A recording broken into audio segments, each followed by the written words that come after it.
Out of the race to become the next president, Republican Senator Rand Paul launched his campaign on Tuesday with a fiery speech in his home state of Kentucky. Here's 3 quick facts to know about Senator Paul. He's an eye doctor, still practices medicine, performing pro bono surgeries in recent years.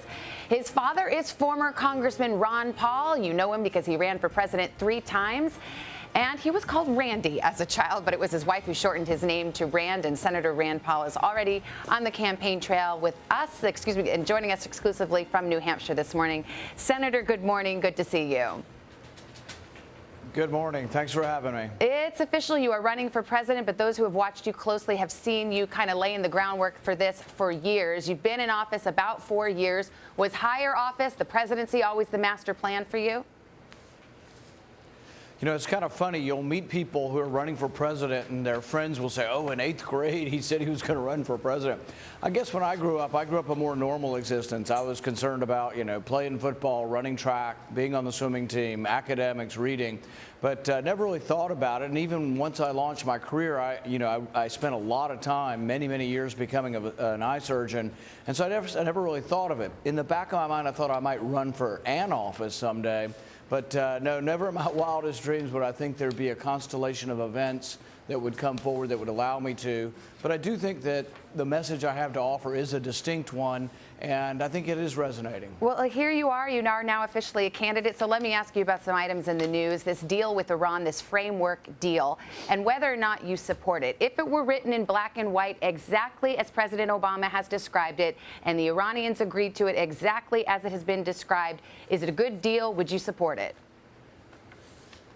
I think that's part of the problem. The Iranian foreign minister immediately came out writing in English saying that it meant something completely different than what President Obama said. Right, but let's take that issue off the table. Let me answer the question. Well, let me answer the question.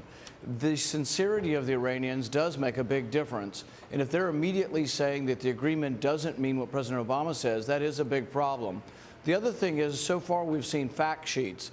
The Iranians put out 500 words. The Americans put out 1,300 words. The Europeans put out 200 words. And they don't all seem to agree, but it's very little information so far.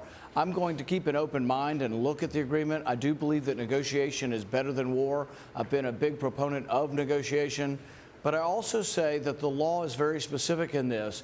I voted to put sanctions on Iran. Sanctions can only be relieved by Congress voting to remove those. And so that's why I've signed on to the Corker bill, which would actually say that any kind of permanent reduction or relief from sanctions has to be voted on in Congress. You have had views in the past on foreign policy that are somewhat unorthodox, but you seem to have changed over the years. You once said Iran was not a threat.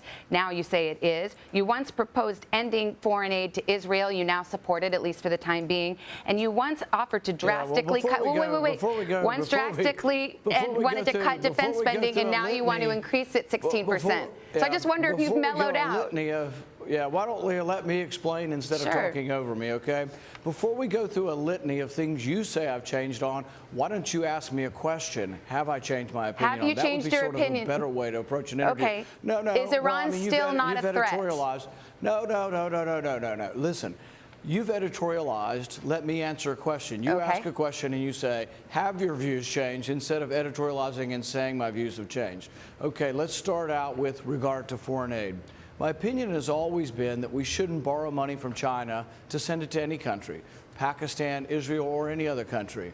But I also realize that things will have to be done gradually, and that if we are going to try to eliminate or reduce foreign aid, why don't we start with the countries that hate us, that burn our flag? Right. And the one thing that is true is that Israel doesn't burn our flag, and so I haven't proposed removing aid from Israel, but I still agree with my original precept, which is, let me answer the question. I still agree with my original statement from years ago that ultimately all nations should be free of foreign aid because we shouldn't borrow money to do it. But my opinion is not any different than Netanyahu's opinion. When he came before a joint session of Congress in 1996, he said, you know what, eventually Israel ought to also be independent of it, and that Israel's defense may be stronger because then they wouldn't be forced to buy defense products from outside the country. Do you still think Iran is not a threat, as you said in 2007? Yeah. 2007 was a long time ago, and events do change over long periods of time. So we're talking about 8 years ago. We're talking about a time when I wasn't running for office and I was helping someone else run for office. What I would say is that there has always been a threat of Iran gaining nuclear weapons, and I think that's greater now than it was many years ago. I think we should do everything we can to stop them. I've voted for sanctions to try to stop them. I'm somewhat skeptical of the president's agreement. However, I am in favor of negotiations over war, and I think I've been one of the reasonable people in our party who has not been beating the drums for war.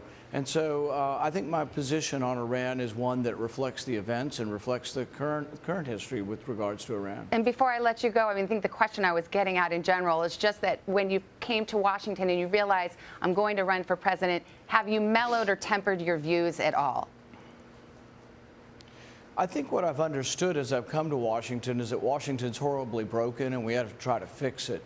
I think the deficit goes on whether Republicans or Democrats are in charge, and sometimes we point fingers too much and say it's the fault of one party or the other. I think there's enough blame to go around, but what I've come to the conclusion is that we need more turnover. I'm a big fan of term limits. I think we will only improve when we have term limits and when we have rules such as a balanced budget amendment which force Congress to do the job they seem to be incapable of doing.